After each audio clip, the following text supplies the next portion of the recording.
ser o seguinte, eu vou concluir a análise que nós começamos a fazer sobre mitologia, né? E posteriormente, eu vou fazer alguns comentários acerca de observações feitas sobre a atividade que vocês fizeram, tá? Dos vídeos. Lembrando que quem me enviou no dia 14, eu vou considerar. Eu não vou considerar aquilo como um atraso, tá certo? Então, só quem não fez, quem não enviou, né? Tipo, até a data, dia 14, que aí será outra coisa. Mais para frente a gente debate sobre isso aí. Bom, então vamos lá. Alguém pode me relembrar qual, a aula passada, quando a gente terminou, qual a principal diferença entre a mitologia e a religião?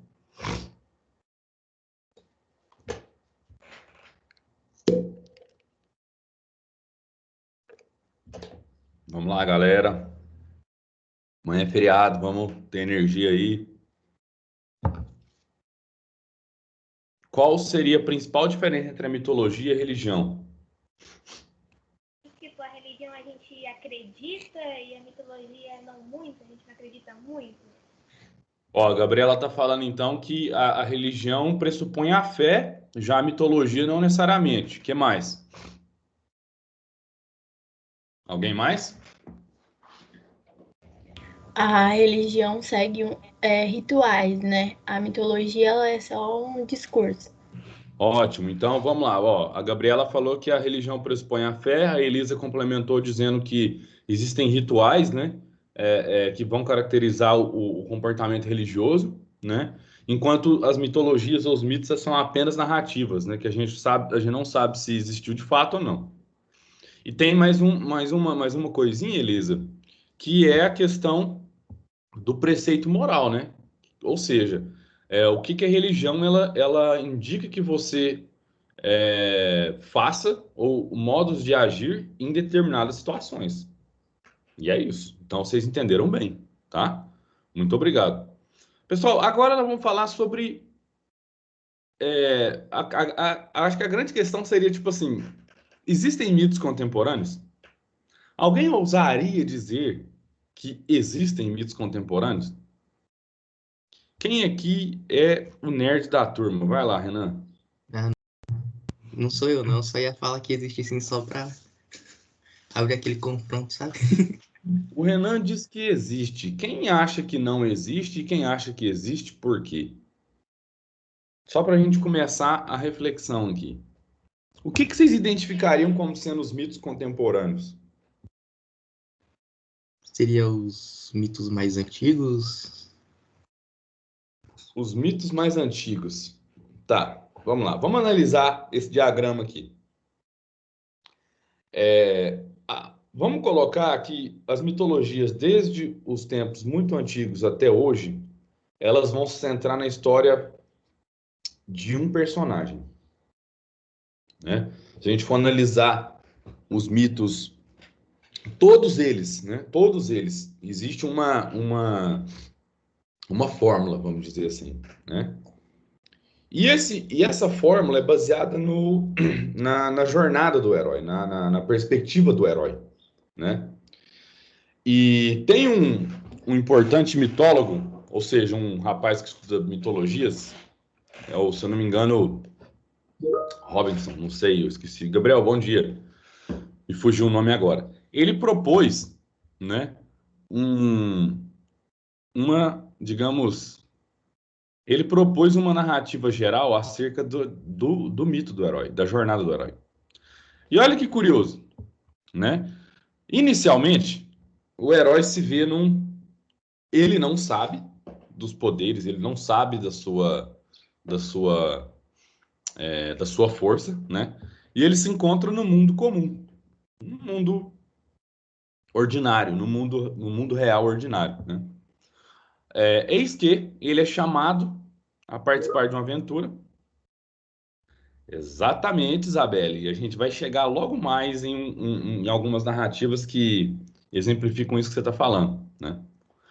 E nesse momento em que o herói ele vai ser chamado à aventura, existe também uma possibilidade de recusa. No momento de recusa, ele se encontra com um mentor, ou seja, com aquele que vai orientá-lo. E a Ana Laura já está matando a pau aqui. Ela e a Isabelle, eu acho que já entenderam onde que eu vou chegar, né? Esse cruzamento do limiar é o momento em que o herói ele faz a passagem, né? E não tem mais volta, não tem mais retorno, né? Então, assim, é um momento em que ele conhece pessoas próximas, também conhece possíveis inimigos, né? E ele se vê dentro digamos, de uma situação em que poderíamos elencar aí, no caso, alguns objetivos. A aprovação máxima é o momento em que ele luta, é o momento em que ele se vê diante do perigo ou diante de uma situação que vai fazê-lo evocar toda aquela sua força, sua energia, né? Conquista da recompensa. A conquista da recompensa é aquele momento em que o herói ele se vê perante essa situação do conflito e ele fala, pô, mas eu ganhando terá isso. Caminho de volta, é o caminho do retorno. E isso aqui, gente, é o mais interessante, Ana Laura e Isabelle, que é o momento em que o herói ele retorna para o seu mundo comum e ele já se vê, talvez, com esse conjunto de saberes, esse conjunto de práticas, né, na mochila dele, mas isso modifica a forma como ele encara a realidade, né? A depuração ou ressurreição, se a gente for parar para pensar na narrativa onde mais se tem referência à ressurreição, né, que é a narrativa do Cristo vivo, né, a narrativa cristã, né, que indica o retorno do escolhido, né, de Cristo, né, tem muito isso claramente, né. E finalmente o retorno transformado. Aí aqui nós teríamos quem, né? Nós teríamos o que e o quem.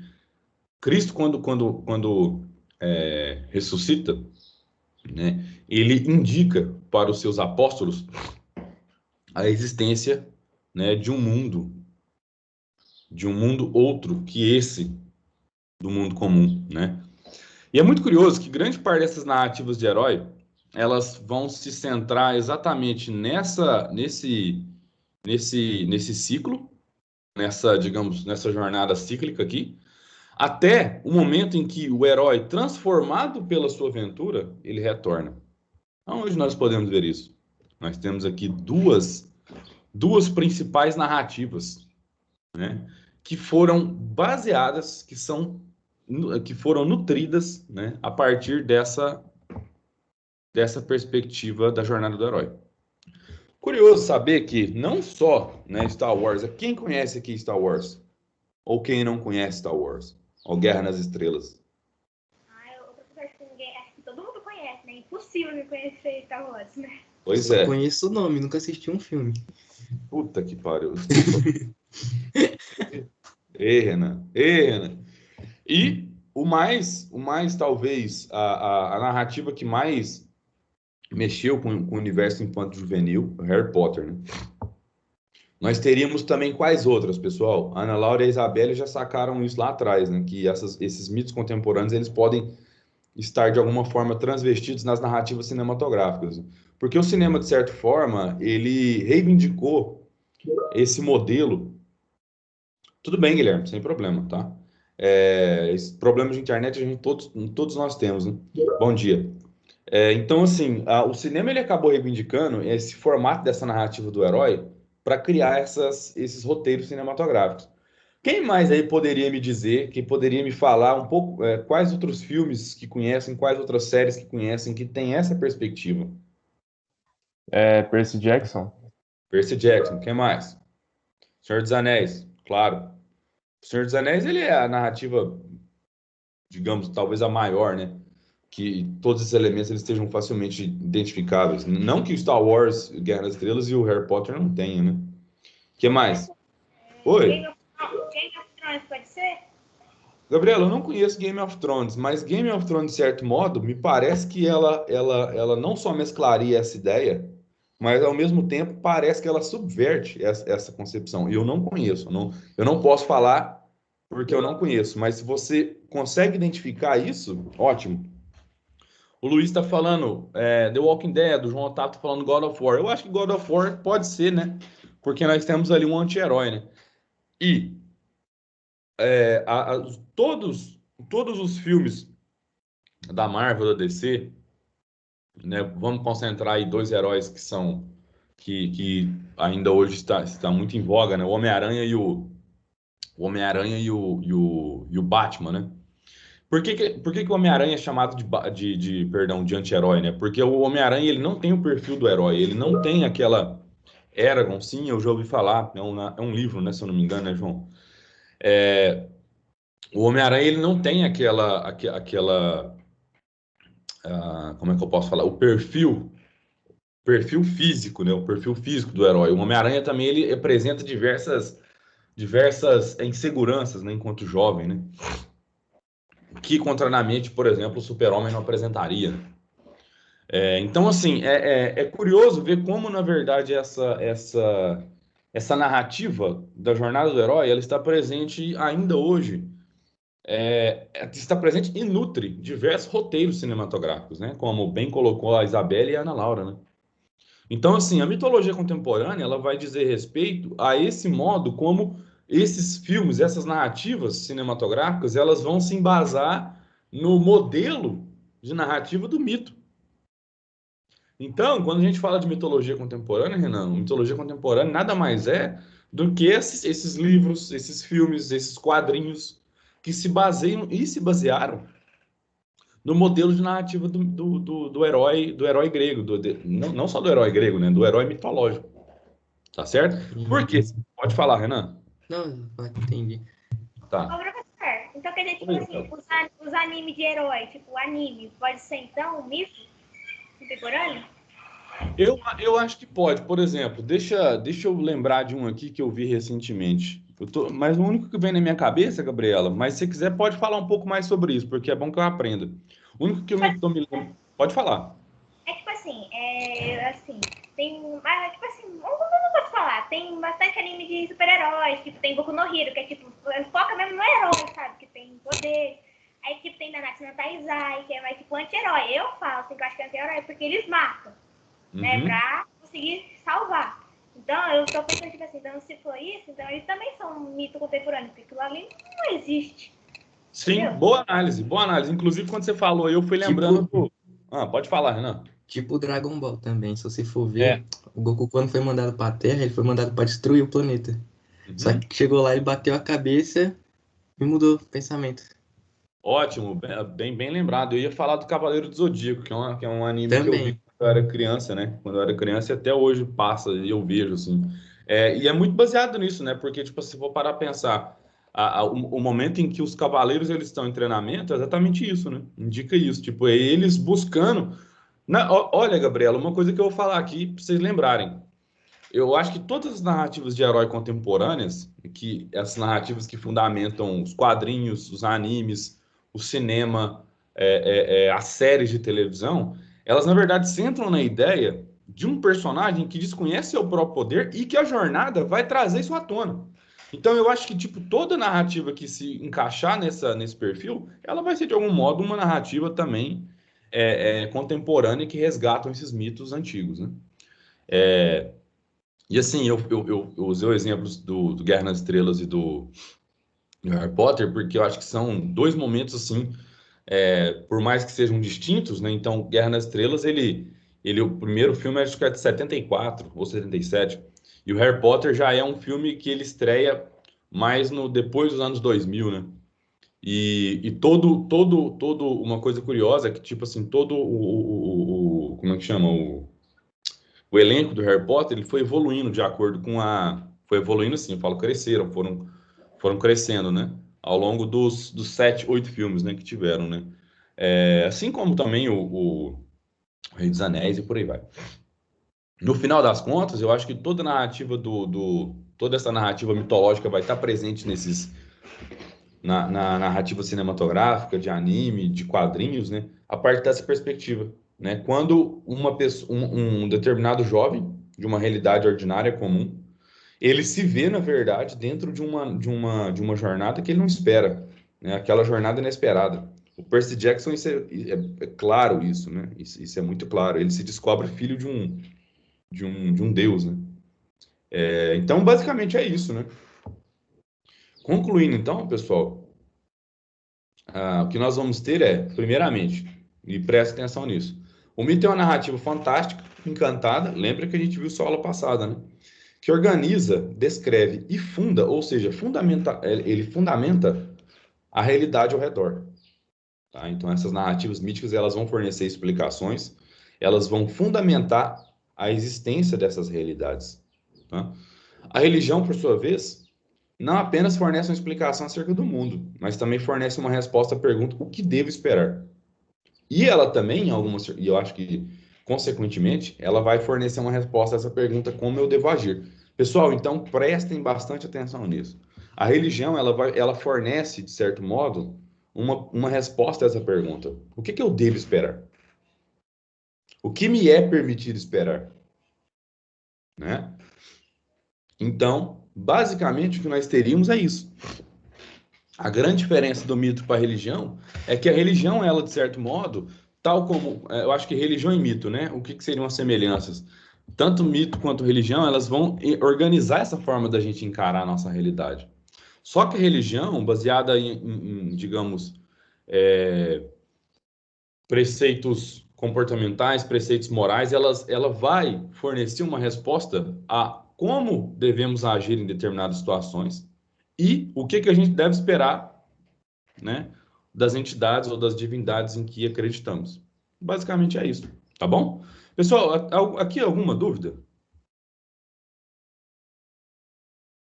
Tá tudo certo? Certo, senhor. Tá, ótimo, então.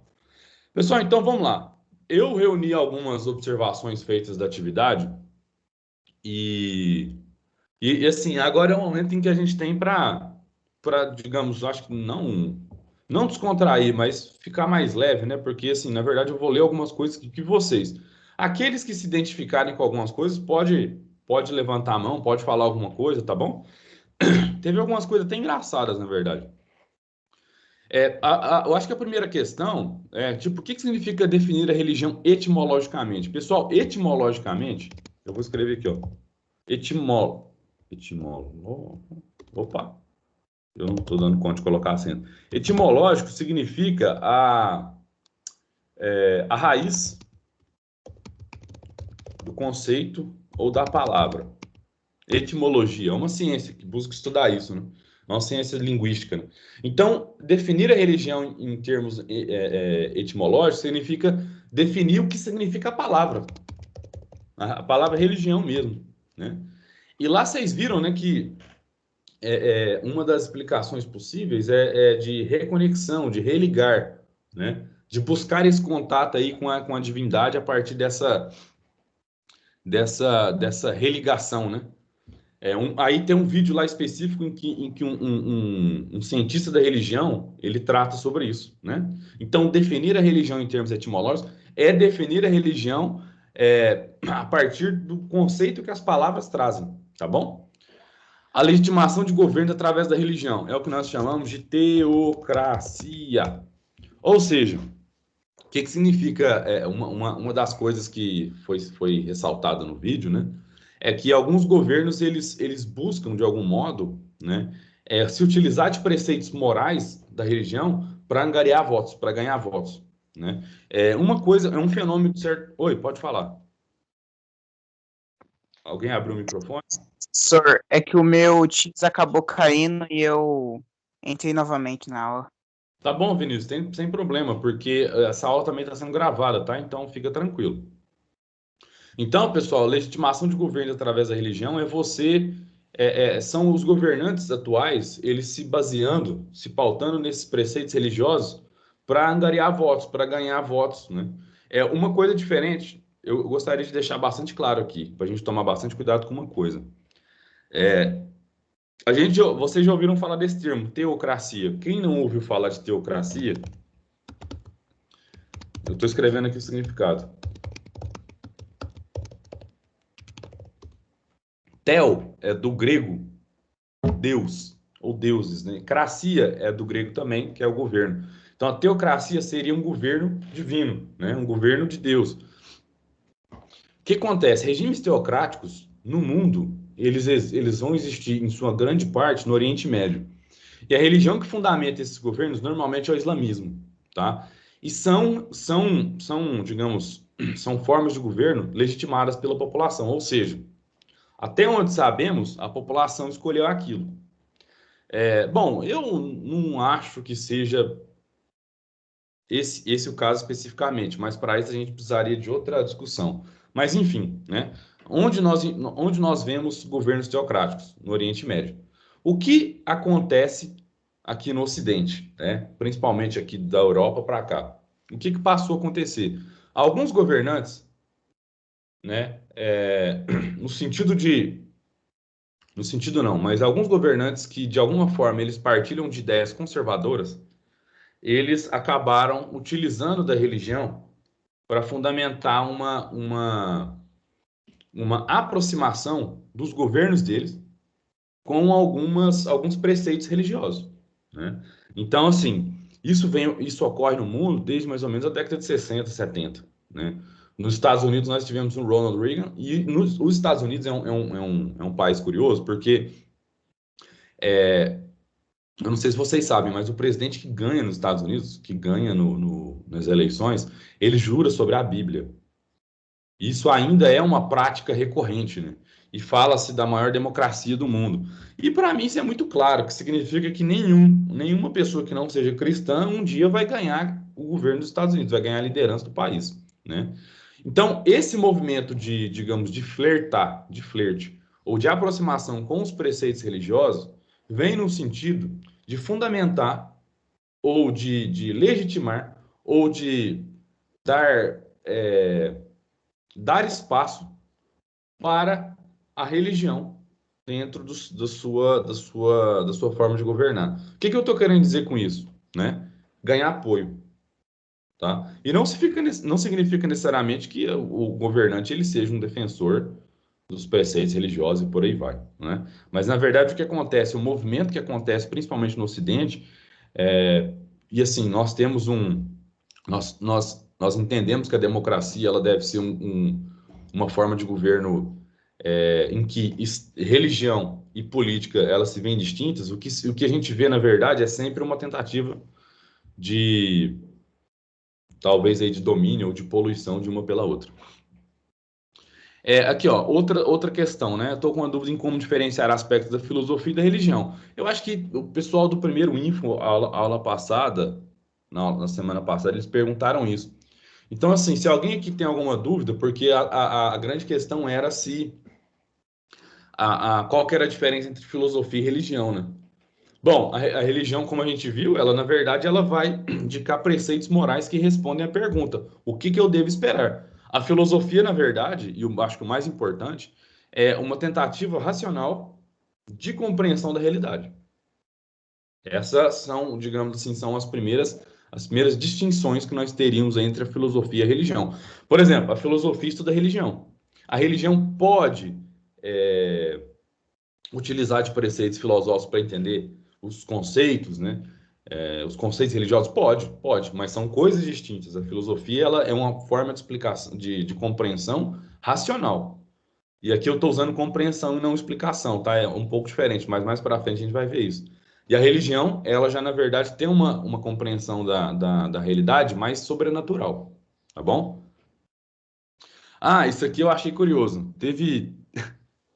Quando teve uma aluna que respondeu que ela não entendeu o formando esquerdopatas, e eu falei assim, gente, isso, Gustavo, isso, a religião, ela possui uma explicação encantada para o mundo, enquanto a filosofia, ela pressupõe uma explicação racional. Pode falar racional, tá? Alguém falou assim, esquerdopatas, aí até surgiu outra palavra, deixa eu ver aqui,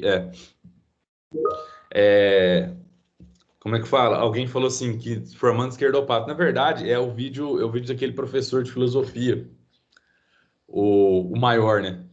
O vídeo maior. Que ele, na verdade, ele tá falando o seguinte, né? Que nós, professores que somos doutrinadores, nós estamos formando esquerda. Porque hoje em dia, pessoal, cá entre nós, a compreensão da tarefa do professor é que nós doutrinamos vocês, né? E é algo muito curioso, porque para pensar, né? Quem muda a cabeça de alguém? Nós podemos, talvez, aí, influenciar no modo como a pessoa entende a realidade, mas formar, doutrinar, a ponto de vocês, tipo, chegarem a pensar única e exclusivamente como nós queremos, isso não é só cabível, mas impossível. E uma das coisas que aquele professor ele fala é assim, nossa, eu já formei não sei quantas turmas de alunos, isso por ano dá 600 pessoas. Imagina se o professor tivesse, de fato, a capacidade de doutrinar 600 pessoas por ano. Você acha que a gente estaria brigando hoje com pessoas que falam que a Terra é plana, que a vacina não funciona? Gente, é isso que ele está falando lá, entendeu? No vídeo ele está falando exatamente isso, tipo assim, que nós não temos capacidade alguma de doutrinar ninguém. Isso é algo impossível, né? Só que, quando a gente fala que o professor não é capaz, aqueles que querem fazer o professor entendem, aqueles que querem fazer que a sociedade entenda que nós estamos doutrinando, eles sim estão doutrinando. Tá bom? Tem esse conjunto de conceitos aqui, platônicos, neoplatônicos, positivistas, neopositivistas, hegelianos, não-hegelianos. Todos esses aqui, pessoal, todos esses conceitos são conceitos da escola de filosofia, tá? A gente vai vendo cada um ao seu tempo, mas basicamente o que nós iremos começar a entender são os platônicos e neoplatônicos. Os platônicos são todos aqueles que de alguma forma foram influenciados pelo pensamento do Platão. E o Platão nós vamos estudar ao longo das nossas aulas, tá bom? Então, ó, a pessoa falou, não entendeu muito bem o que é filosofia, o que abrange o conceito e não entendeu muito bem o que define uma religião. Aí eu volto essa pergunta para vocês. Depois dessas aulas, isso ficou em dúvida ainda? Alguém tem alguma dúvida sobre a diferença entre filosofia e religião? O que é filosofia estuda, o que é religião estuda? Alguém tem dúvida nisso?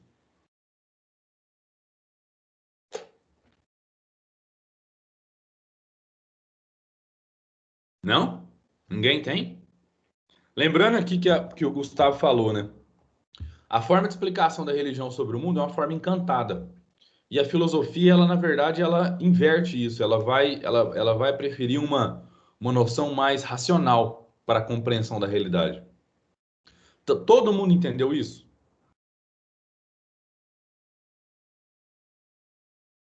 Entendeu? Tá, então eu vou passar. Pessoal, eu vou ler aqui o depoimento de uma aluna, ou de um aluno, não me lembro ao certo. Caro professor, não fiquei com dúvidas pelos vídeos, mas para entregar algo. Para entregar algo, fiz um resumo do que eu interpretei da ideia principal de cada vídeo. Olha que interessante essa pessoa, né? O pensamento filosófico nos tira da zona de conforto, nos fazendo questionar aspectos da nossa realidade, que até então só éramos apresentados as opiniões dos mais próximos. E eu achei curioso isso aqui, porque eu acho que a próxima aula nós vamos falar sobre um conceito, as próximas, né? Que é a naturalizar.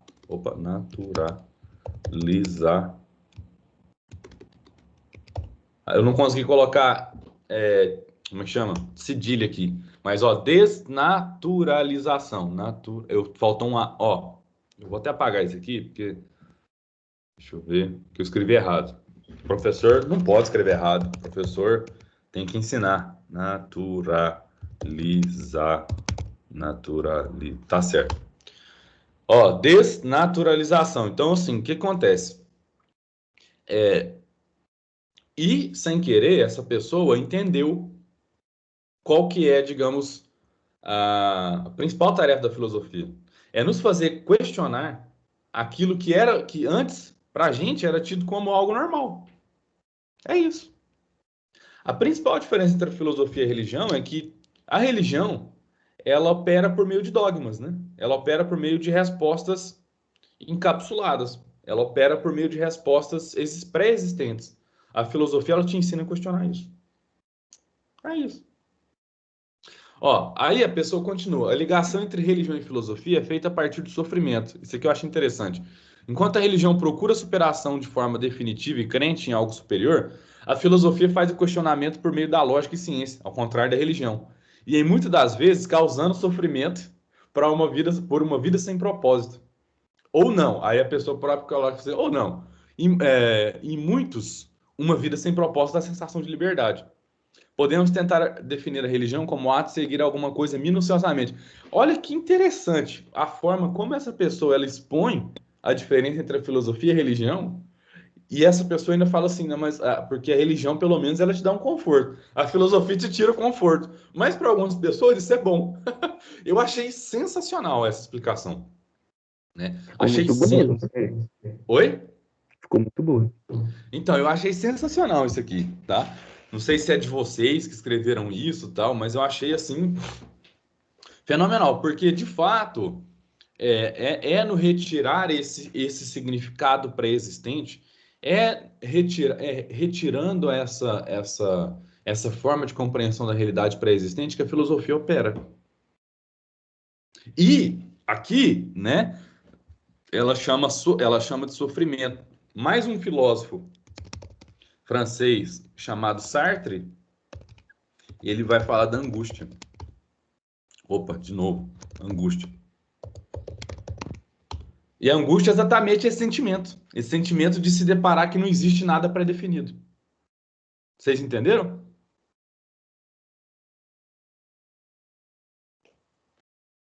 Pessoal, vocês entenderam isso? Ah, mais ou menos. Mais ou menos, como assim? Como assim o quê? Por Quem falou? exemplo, o que a igreja faz? Não é o que a igreja faz. Cadê? Quem tá falando? Não tô vendo. Ah, o Guilherme. Ô, Guilherme, então, como assim você perguntou o que a igreja faz? O que você está querendo perguntar? Vamos lá. Porque a igreja vai colocando tudo meio que predefinido, sabe? Alguma coisa assim. Dá um exemplo, Guilherme. Bem. Dá um exemplo. Por exemplo, que tudo que acontece na sua vida é porque Deus te abençoou, alguma coisa assim. Te abençoou ou te... Consagrou com aquilo, não sei. Ou também tá querendo, na verdade, te ensinar uma lição, né? Pode ser também.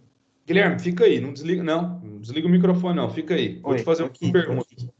Tá, então é o seguinte. Então, tipo assim, se tudo aquilo na sua vida você está sendo consagrado por Deus, quando acontece alguma coisa, digamos, ruim, o que vai acontecer? Eu acho que também. Ia ser punido, né? Isso. Ou É a um punição. aprendizado. Isso. Agora, vamos pensar da seguinte forma. Você é uma pessoa que está estudando filosofia e, de repente, você começa a entender, fala assim, gente, mas será que Deus pode, de fato, interferir na minha vida? Aí você começa a pensar, fala assim, será que Deus pode interferir? E que forma que ele interferia? E assim, nesse momento que você faz essa questão, você não necessariamente está abandonando a sua crença. Você está, na verdade, buscando compreender razões, outras razões, para que aquilo que acontece na sua vida esteja ocorrendo. Você concorda comigo? Entendi. Tá, concordo.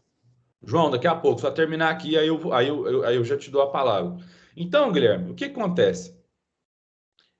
O Sartre, esse filósofo, tá? Ele é existencialista. Ele vai dizer que, na verdade, e o Sartre, ele era declaradamente ateu, tá? O Sartre era declaradamente ateu. Não significa que, tipo, vai existir, assim, todos os filósofos na história da filosofia vão ser ateus, nada disso, né? Então, o que acontece? Ao colocar isso, o Sartre fala assim, olha, no momento em que eu me deparo que a minha vida, que as explicações para a minha vida, elas, na verdade, dependem da minha existência, a única conclusão que eu vou chegar é que não existe nada pré-definido. Você não concorda? Entendi. Se não existe nada pré-definido, então eu não posso afirmar que Deus exista. É o raciocínio dele. Eu não quero que você entenda dessa forma. Eu não quero que você acredite nisso. Só estou explicando o raciocínio dele, tá bom? Então, assim, basicamente, quando ela fala isso, ela sem querer, ela está apontando para o existencialismo. Que ela fala assim, engraçado, porque a religião ela te dá uma resposta para isso. A filosofia parece que te tira. E quando ela tira, eu fico angustiado, mas tem gente que se sente livre. Você Entendi. entendeu? Aham. Tá? Ótimo, obrigado, Guilherme. João, vai lá, pode falar. Só acrescentando um ponto ali no que o senhor tinha falado, que o senhor comentou sobre que a gente é ensinado que ou Deus nos consagra com as coisas ou nos castiga, tipo como uma forma de aprendizado. Uma vez eu li um livro que chama Jesus no Meu DNA. Foi feito por um palestrante que eu acompanho, que ele chama Igor Sanches, e ele explicava que muitas vezes a gente, pela família, pelos avós, pelos tios, até pelos pais, a gente é ensinado que Deus nos castiga, que Deus, quando a gente faz algo errado, ele nos pune. Uhum. E nesse livro ele explicava que não, isso é uma crença, que é uma crença limitante, no caso, que ele explica no livro. Aqui seria difícil eu explicar em poucas palavras, mas ele explica de maneira clara que Deus não castiga, sabe? Isso é mais uma coisa que ensinam pra gente ter medo de fazer coisa errada, esse tipo de coisa. Isso, exato. Assim, João, muito boa a sua argumentação, gostei bastante. E exatamente. Eu acho que a questão é o seguinte: uma coisa que eu quis ressaltar aqui, João, nesse trecho dessa pessoa, é o seguinte: que no final das contas, digamos, não é a filosofia que vai te dizer para deixar de acreditar. Você não concorda? Sim, com certeza. No final das contas, quem acredita que a vida como é que eu posso dizer aqui, sem uma crença em algo superior, pode gerar angústia ou pode me dar liberdade. Então, o modo como eu vou encarar isso é algo meu, né? Isso é curioso, porque, tipo assim, se você para para pensar que a filosofia, na verdade, ela não tá aqui para te fazer acreditar em alguma coisa. Ela vai te dar as ferramentas para guiar o seu pensamento dentro daquilo que você acredita, né? Então, assim, e ela vai te dar os conceitos. Quais são as ferramentas? São conceitos, são formas de raciocinar. E essa seria uma distinção, né, para o pensamento religioso, tá certo? Repito aqui, mais uma vez, não estou dizendo isso, não estou afirmando nada dessas crenças aqui, nada disso, para que vocês deixem de acreditar naquilo que acreditem. Porque no final das contas, isso é uma resposta que vocês vão fornecer para vocês. Eu tenho 33 anos e cheguei na conclusão de que é muito provável, não, provável não, é muito possível ter uma religião e acreditar na ciência. Tá? E eu adorei esse trecho, essa observação dessa pessoa por conta disso, porque deixa isso bastante claro, as formas de compreensão, né? Vamos lá, pro outro. Uma questão que se levanta, né? Por que existem tantas religiões no mundo? E a outra é o seguinte: quanto ao primeiro vídeo, eu diria que minha maior dúvida foi a base da filosofia, onde diz que o princípio é não haver certo ou errado nesse campo. Mas se não é possível distinguir, isso não gera apenas mais dúvidas, portanto, não chega a alguma conclusão, apesar de tudo a princípio é relativo? Questão interessante. De qualquer forma, gostaria de saber se tudo pode ser contradito, questionado, ou se em algum ponto não se pode questionar, algo que a filosofia não faça parte ou entre em questão. Quanto aos outros vídeos, só posso dizer que estou ansiosa para debater sobre. E essa questão aqui é uma questão muito bem colocada, né? E a outra também nós vamos comentar. Que é o seguinte, tipo assim, eu vi algumas outras dúvidas desse jeito, né? Que alguns dos vídeos colocam, eu acho que no primeiro, o professor ele fala que na filosofia não existe o certo e o errado. Quando ele está querendo dizer isso, basicamente é o seguinte: como a filosofia busca compreender o mundo dos homens, né? E dentro disso existem os mais diversos temas, né? Como política, a arte, o modo de percepção, né? O que nós nunca vamos nos basear em um parâmetro para definir, né? Digamos, para definir se aquilo que nós estamos pensando está certo ou errado. O que eu estou querendo dizer com isso? Porque, por exemplo, com as ciências exatas, as ciências da natureza, e utilizando para isso alguns cálculos, algumas formas de observação da realidade, você pode inferir se um determinado pensamento, um determinado conhecimento, ele é mais válido, ou seja, se ele aproxima mais se ele aproxima mais da natureza, da observação que você fez, ou menos, né? Isso é a metodologia científica. A metodologia científica, ela te permite isso. Esse aproximar da natureza, e quanto mais próximo você vai estar mais, digamos, mais certo, ou afastar. Quanto mais longe você estiver da natureza, menos seu pensamento vai estar, digamos, correto. A filosofia, as ciências sociais, as ciências humanas, né, ela já não é assim, né? O que nós temos são teorias, são hipóteses de compreensão do mundo, né? Por exemplo, uma coisa que acontece bastante, né, em debates filosóficos. O que caracteriza o debate filosófico? O que caracteriza o debate filosófico é você buscar, por meio do argumento, né, provar um pensamento, né? Eu acho que não é nem provar, porque eu acho que a filosofia não está preocupada em provar alguma coisa. A filosofia, na verdade, ela está mais preocupada em gerar reflexão, gerar conhecimento, né? Gerar questões, né? A partir de determinados temas. Então, é muito provável, às vezes, você vê um filósofo, por exemplo, um filósofo, como eu acabei de falar aqui, existencialista, e um filósofo marxista, né?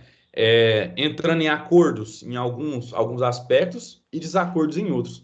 Então, é isso que ele quis dizer, que a filosofia, na verdade, ela é primeiro, a filosofia não é uma ciência, tá? A filosofia não é uma ciência. A filosofia é a filosofia, da mesma forma que a matemática é matemática e não ciência, tá? Então, matemática não é ciência. Ciência é física, química, a biologia, geografia, né? A linguística, isso sim, são tudo ciências, né? E a gente vai ver mais para frente também o que define o pensamento científico, né? Mas o que vai definir o pensamento científico é uma abordagem metodológica perante um objeto, né? Então, assim, o que vai caracterizar a ciência é a criação de um método. E esse é o chamado método científico. Eu acho que vocês já devem estar vendo isso com a professora Ana, né, que dá aula de biologia e aula de uma ciência. Então, não é que a princípio tudo seja relativo. A princípio, na verdade, existem diversos modos de se compreender a natureza ou o mundo por meio da filosofia. Então, assim, vão existir diversas escolas de pensamento filosófico, diversas teorias filosóficas, diversas hipóteses filosóficas. Essas hipóteses em si, elas não estão certas nem erradas. Elas vão estar mais adequadas com o modo de percepção ou de compreensão daquela realidade. Então, assim, uma coisa que a gente vai ver mais para frente são algumas teorias, por exemplo, a gente vai ver nas próximas aulas sobre Platão e Aristóteles, né? Aristóteles discordou do Platão, mas é por meio da filosofia do Platão que Aristóteles consegue aprimorar o pensamento dele. Uma coisa que eu estou ensinando para os segundos anos é o seguinte, não, para os terceiros anos, que vocês não precisam, digamos, aprender esse conceito, tá? De modo que eu vou depois cobrar na prova, não tem nada disso. Mas é um conceito chamado falseabilidade. Conceito, vou escrever aqui. Opa. A falseabilidade nada mais é do que a capacidade de uma teoria científica ser revogada ou ser tida como não verdadeira, tá? Ou seja, dito de outra forma, uma teoria só pode ser científica se ela pode ser revogada, se ela pode ser incrementada, porque a característica do conhecimento científico é que ele progride no tempo, né? E se ele progride no tempo, então ele pode ser revogado, ele pode ser incrementado e por aí vai, né? Basta pensar, vamos para um exemplo bastante prático aqui. A teoria, o heliocentrismo e o geocentrismo. O que o geocentrismo, até a Idade Média, até a Idade Moderna, estabelecia como sendo verdadeiro? Que a Terra, né? A Terra é o centro do universo e o Sol girava em torno dela. Então, com a observação científica, com a experimentação científica dos filósofos modernos, dos cientistas modernos, né? eles chegaram a outra conclusão, que na verdade, quem gira em torno de quem é a Terra que gira em torno do Sol, né? Então, o que acontece? A partir desses modelos estabelecidos lá na Idade Moderna, 1500, 1600, né? O que nós estamos vendo é constantemente, ao longo dos séculos, um aprimoramento desse conhecimento. É esse aprimoramento que é a característica do pensamento científico. O que o mito não é. A gente não vê um aprimoramento do mito. O mito, ele é dado. Ele é dado daquele jeito. Ele não aprimora, ele não pode ser questionado, né? Então, a diferença do mito para o pensamento científico é esse. E o que a filosofia tem, digamos, de diferença? A filosofia, e eu quero que isso fique guardado no inconsciente de vocês, a filosofia é um modo de pensamento que define o que é permitido conhecer.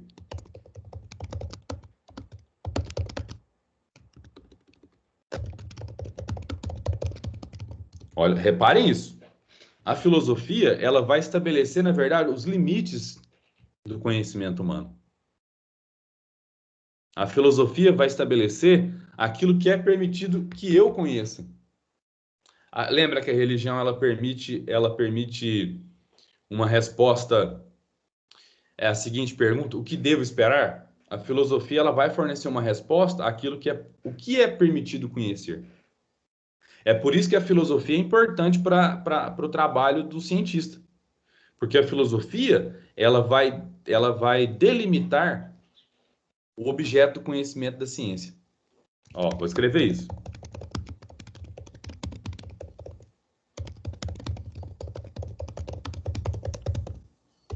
Tá? A filosofia permite a delimitação do conhecimento científico.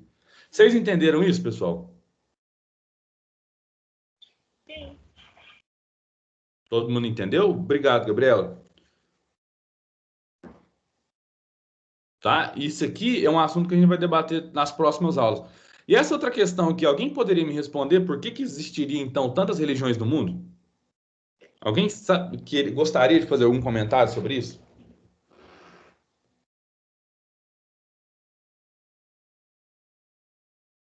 Vai da região, seria isso? Por exemplo, cada região, nem em todo lugar foi aplicada a mesma religião. Por exemplo, na Ásia tem muitas religiões. Por exemplo, eu acho que a Índia também tem bastante. Então, cada lugar, os antepassados já acreditavam em uma religião. Não sei se Isso. ficou bem claro, mas... Não, ficou sim. E a Isabelle, eu acho que ela reforça esse argumento seu, Renan, que ela fala assim, porque cada uma tem uma crença diferente, onde baseia-se ideias diferentes, claro, né, de fato. Então, por exemplo, basta pensar assim, né, utilizando isso que o Renan falou. É possível que um Deus de uma região africana seja branco? É possível que o Deus nórdico, sei lá, da Finlândia, um Deus de uma tribo da Finlândia seja negro? Não. Porque, de certo modo, os deuses eles vão espelhar muito o local da crença. O modo como aquela sociedade se organiza em torno de uma determinada circunstância, né? Por exemplo, alguém sabe me explicar por que na Torá, nos 5 primeiros, como é que chama? Pentateus, né? É proibido o consumo de carne? Perdão, carne de porco. isso eu não sei dizer, não. Eu já ouvi falar, mas eu não sei explicar. Porque eles falam que é uma carne suja? E por que a carne era suja, Annalise? Porque os porcos comiam, viviam na sujeira? Não sei. Vive na lama. Isso. Uma explicação que eu ouvi uma vez de um professor de história que eu acho interessante é que, eu não sei, tá? Então, tipo assim, se tiver algum adventista, porque eu acho que os adventistas, de certo modo, eles reservam algumas características muito mais, digamos, talvez fiéis ao Antigo Testamento do que os pentecostais, né? E os protestantes históricos, não sei. Mas podem me corrigir. A explicação que eu ouvi uma vez de um professor de história é que o fato de não comer carne vermelha, não, perdão, carne de porco, significa uma coisa, que durante o tempo que os hebreus passaram 40 anos no deserto, né? O porco é uma carne, de certo modo, que ela exige muito do corpo, do organismo. Isso fazia, de certo modo, com que nós perdêssemos nutrientes ao suar, né? Então, a carne pesada. Então, de certo modo, existe essa proibição de carne vermelha, de topor, mas toda hora, essa proibição da carne do porco, ela está muito mais relativa ao fato do modo como o corpo reagia após consumir a carne de porco no deserto. Porque a gente sabe que durante esses 40 anos, os hebreus... O Pedro, sim, existe essa alegoria, né? Existe essa passagem, e quando esse meu professor de história disse isso, ele disse uma das razões possíveis de compreensão como é que fala? Dessa passagem. Você pode falar um pouco mais para a gente sobre essa passagem, por favor?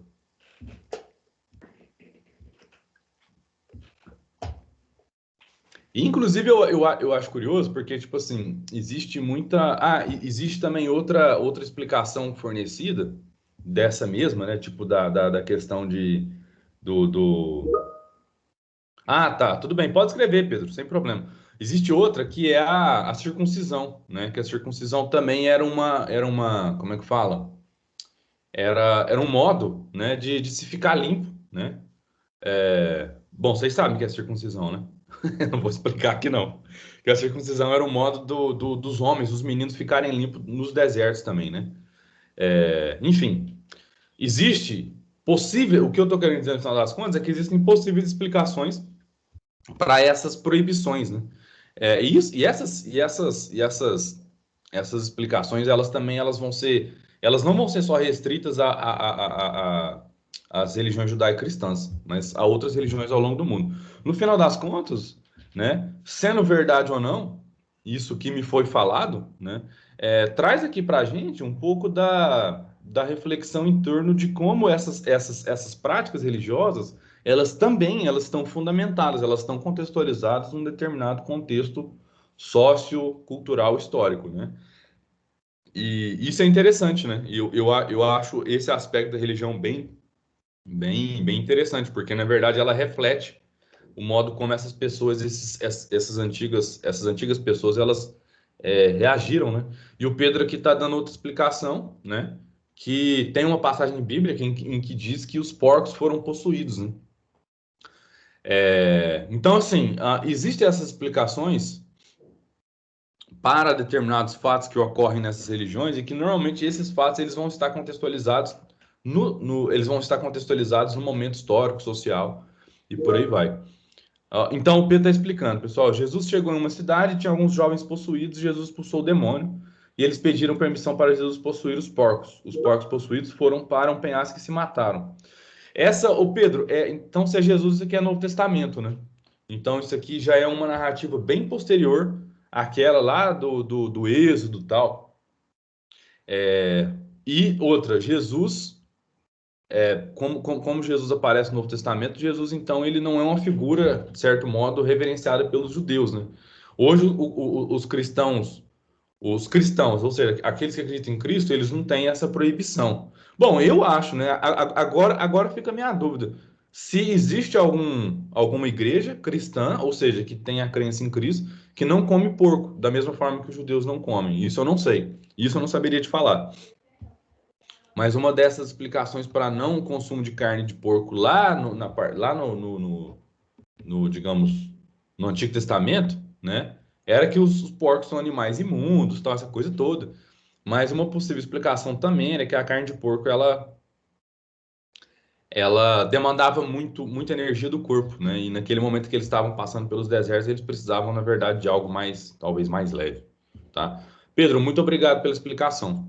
Continuando aqui para a gente finalizar, aí vem uma outra questão. Espiritualidade e religião é a mesma coisa? Eu acho essa pergunta pertinente, né? Eu pergunto para vocês: espiritualidade e religião é a mesma coisa, pessoal? Eu acho que não. Por quê, Renan? Como posso falar? Depende, tipo assim, essa espiritualidade que tá falando aí é no caso de ser uma pessoa espírita? Não espírita no sentido religioso do kardecismo, Elisa. Não espiritismo nesse sentido, tá? A espiritualidade seria. Aí a minha grande questão seria essa, Elisa. O que é espiritualidade? É, É difícil responder essa pergunta. Você acredita que hoje, para mim, é muito mais fácil entender espiritualidade do que antes?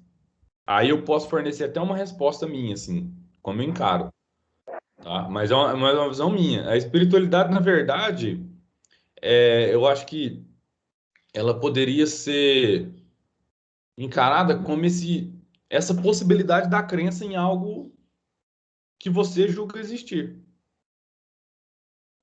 A espiritualidade, ela não estaria, então, reduzida à condição de religião, né? Eu acho que a religião.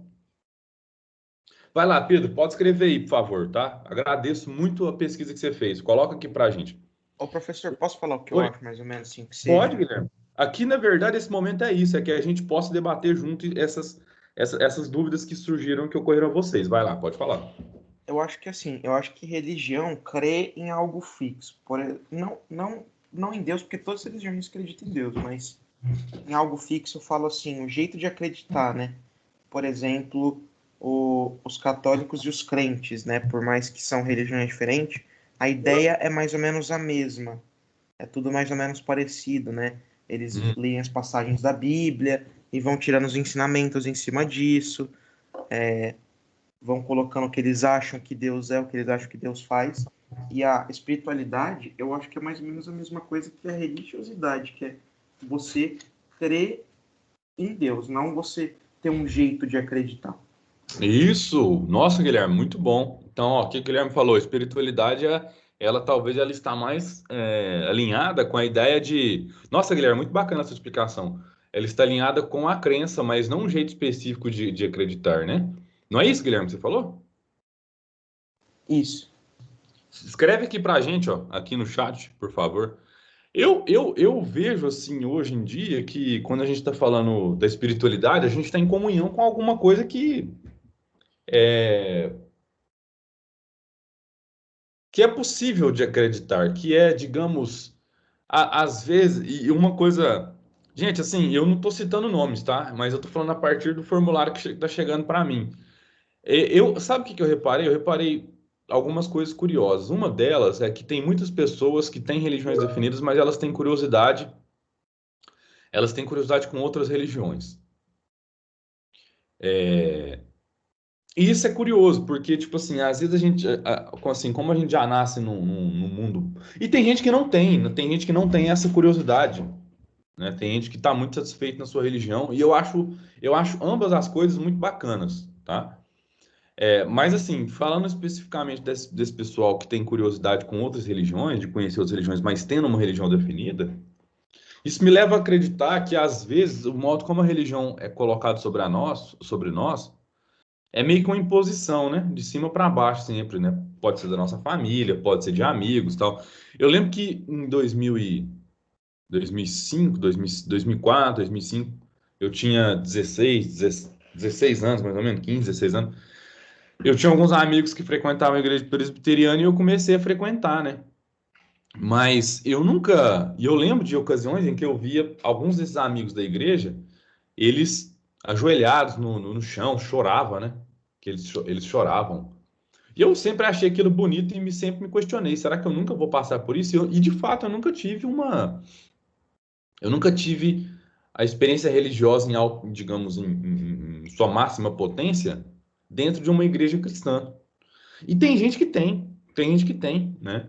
E tá tudo bem, porque eu acho que o principal tema da filosofia da religião é encarar ou estudar a experiência religiosa, né?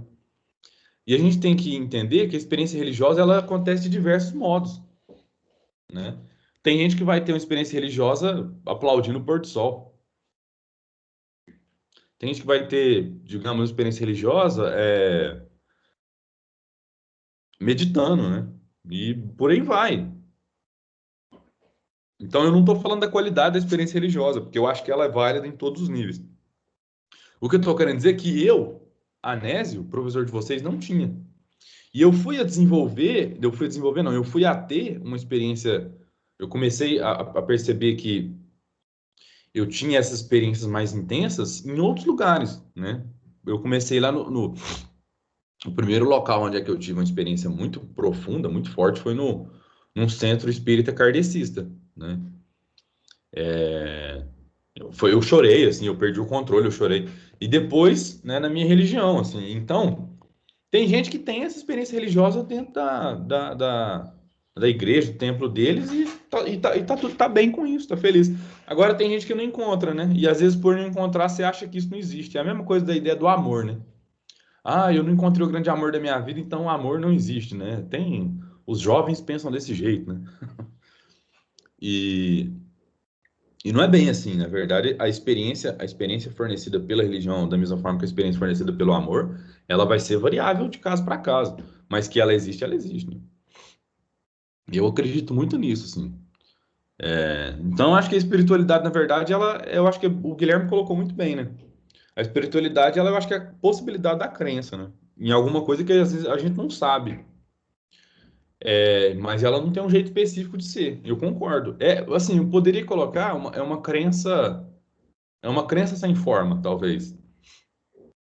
E a crença pura. Eu acho que é a crença pura ali, sabe? Então, eu tô falando isso porque no final das contas, vocês podem vir a se deparar com isso. Falar assim, olha, a minha espiritualidade parece que ela não tá ali dentro, não tá nesse local específico.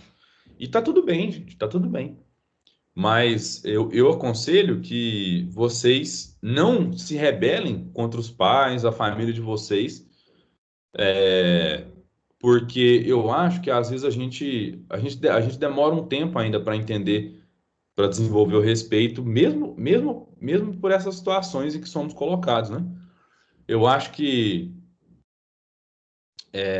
mais do que se rebelar, a gente tem que entender o funcionamento disso, né? Então, no final das contas, eu acho, pessoal, que a nossa espiritualidade ela vibra em frequências distintas. É por isso que eu nunca vou achar que uma crença é melhor do que a outra, porque eu acho que o que na verdade existe são espiritualidades que vibram de maneiras distintas, né? E até você encontrar a sua, tem gente que já encontrou.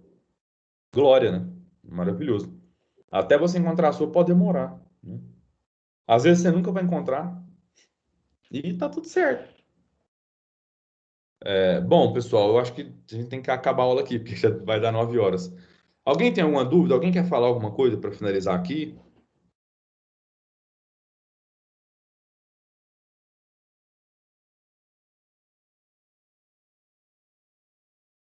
Não? Tá tudo certo? Pessoal, então é isso. Agradeço demais a presença de vocês e espero que tenham uma ótima manhã, tá bom? Ô, professor, Oi. não é uma pergunta sobre o tema que nós está vendo, mas eu tenho uma curiosidade. Como que o senhor pensa, o que passa na sua cabeça quando o senhor falou, vou fazer faculdade de filosofia? Ixi, nem sei O que que o mais, senhor... mas na época eu gostava e achei que seria o curso assim, que eu pensei em fazer história, depois sociologia, e depois eu cheguei na filosofia. Na época foi o curso que me pareceu mais, digamos, talvez um pouco mais abrangente. De fato foi bem bom assim. Mas é um curso que leva muito tempo para você até encontrar um emprego bacana, sabe? Uhum. Mas foi legal. Não foi ruim, não. Tá bom? Pessoal, então é isso. Agradeço a presença de vocês, tá? Tenham uma ótima manhã e tchau. Professor, você está no Brasil ou ainda está no Canadá? Não, eu tô no Brasil. Tá quente aqui. Tô em Votuporanga. Né? É. Tem saudades de lá, do Canadá? De vez em quando eu tenho, mas quando eu paro pra pensar que as pessoas que eu amo estão aqui e a dificuldade que é estar longe delas, mesmo no Brasil, eu penso muitas vezes. Tenho muita saudade dos meus amigos de lá. Pensa em voltar para lá ainda? Para morar, não, mas para trabalhar, sim. Para trabalhar, tipo, fazer alguma coisa, uma pesquisa, Voltar lá ficar um tempo, isso sim. Mas morar, não. Entendi.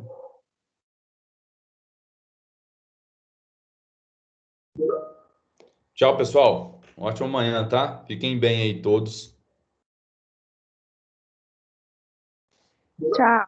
Até mais, Tchau, professor. professor. Até Tchau, mais. pessoal. Tchau, professor. Tchau. Tchau, professor. Tchau, gente. Ótima manhã, bom feriado, viu?